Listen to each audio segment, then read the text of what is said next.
Okay mga guys, so nandito na naman tayo sa ating YouTube channel, no, para magbigay ng reaction video, no. Itong mga bibigyan natin na reaction video, ito yung mga balita na napapanahon sa ngayon, no, lalong-lalo na sa West Philippine Sea. Alam niyo naman na ang West Philippine Sea na gustong-gustong sakupin ng mga incheck na buwisit na to, no. So ito ang bibigyan natin ng reaction, no. At ito meron palang yung balikatan exercise nasa West Philippine Sea na. So ginamit na ng warship ng Pilipinas ang missile for the first time. So tinarget yung barko ng China. So ayun. So good news to. Good news naman to tungkol sa balikatan exercise. Okay, kung bago ka pa lang sa aking channel mga guys please subscribe, like, and share na lang muna bago tayo mag-umpisa. Okay? And also, syempre, don't forget to subscribe din kay Sir Romiel TV. So, sa kanyang video, bibigyan natin ng reaction. So, ito mas mabuti pa umpisa na natin. Okay?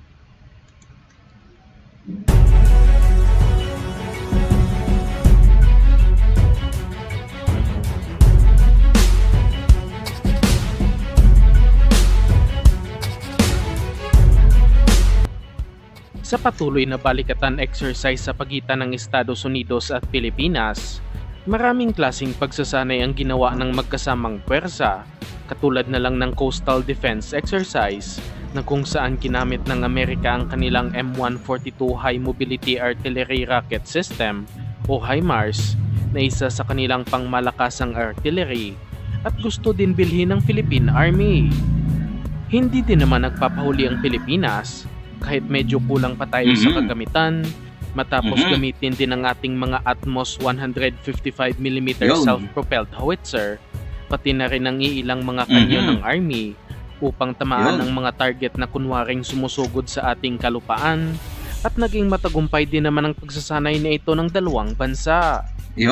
Pagdating naman sa Philippine Marines, sinubukan na rin nila ang kanilang mga bagong rocket-propelled grenade launchers o tinatawag na mga RPG na kung saan nabili ng Marines nitong Horizon 2 ng AFP Modernization Program sa halagang nasa 474 million pesos at nasa 700 units ang kanilang nasa arsenal sa ngayon. Ngunit ang mga ito hindi pa kung tawagin ay mga main event at ang pinaka-highlight ginamit na sa balikatan yung mga bagong armas na binili ng Pilipinas noong Horizon 2, no, yung mga RPG, no. So magaling, no. So sana nga magamit to sa mga Chekwa. Okay, diretso pa natin. Highlight ng balikatan ay mangyayari sa West Philippine Sea na kung saan masusubukan ang kapabilidad ng ating Philippine Navy. Sa pinakabagong balita na ating nakalap, ginamit na sa pinakaunang pagkakataon ng Philippine Navy ang kanilang armas na kung tawagin ay SSM-700K Sea-Star anti-ship missile na nabili ng bansa mula sa South Korean Defense Company na LIG Nex-1 na kasalukuyang nakakabit sa Rizal-class frigates. Sa inyong nakikitang video, ginamit ng Rizal-class frigate na BRP Antonio Luna ang Sea-Star anti-ship missile sa isang target na barko sa West Philippine Sea at makikita ang malaking pinsalan nito sa naturang vessel na nagpapakitang isang malakas na sandata ang Korean-made missiles. Hindi kayang palubugin ng isang Sea-Star missile lamang ang isang warship o kahit anumang malaking vessel, ngunit paniguradong kaya nitong i-disable ang target hanggang sa tuluyan ng hindi mapapakinabangan ng puwersa ng kalaban. Ginamit na pala, no, sa balikatan, no. Tinesting na pala yung ating binili, no, sa South Korea na anti-ship missile. Ayun, no, sa pool yung barko ng China na bulok. Yung pinagpraktisan nila sa West Philippines, made in China sabog pero hindi nga lang lumubog. Pero at least disabled, di ba?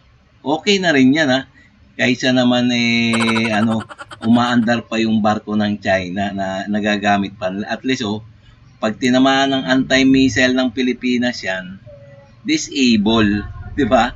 Disable ang mga Chekwa.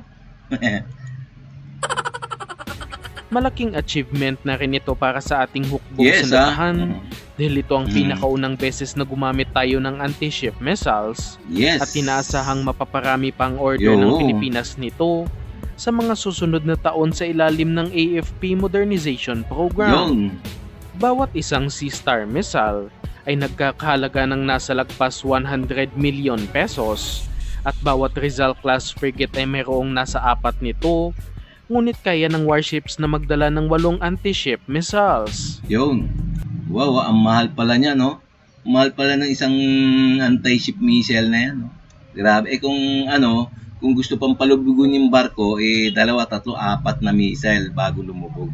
Mahal, 400 million times mo sa, sa 4, di 4, 8 of 16, no? Ang mahal bago lumubog yung isang barko, no? Pero pwede na yan, ha? Kayang-kaya yan, ha? Kayang-kaya ng gobyerno yan. Basta wala mga crocodile.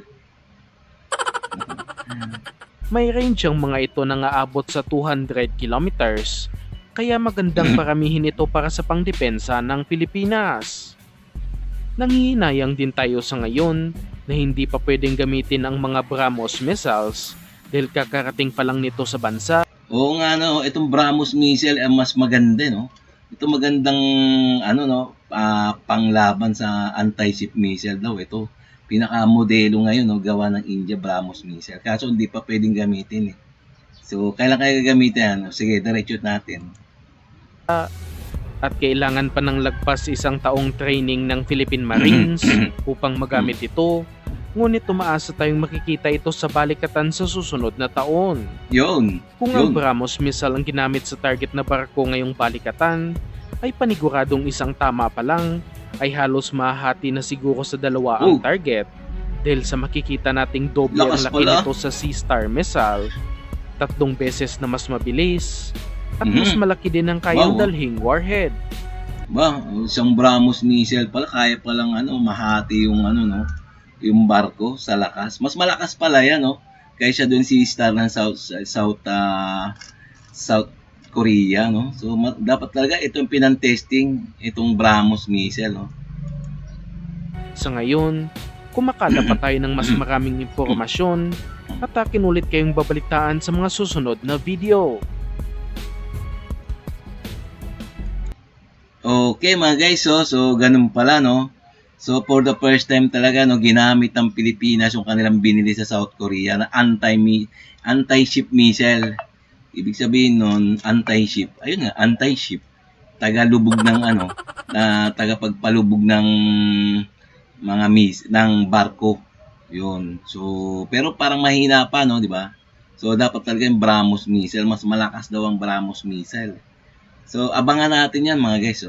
Okay, no? So, ito lang ang good news talaga to, no? Sinasanay ng ating mga mga kasundaluhan ng Amerika, no? Kung paano palubugin ng mga barko ng mga Chekwa.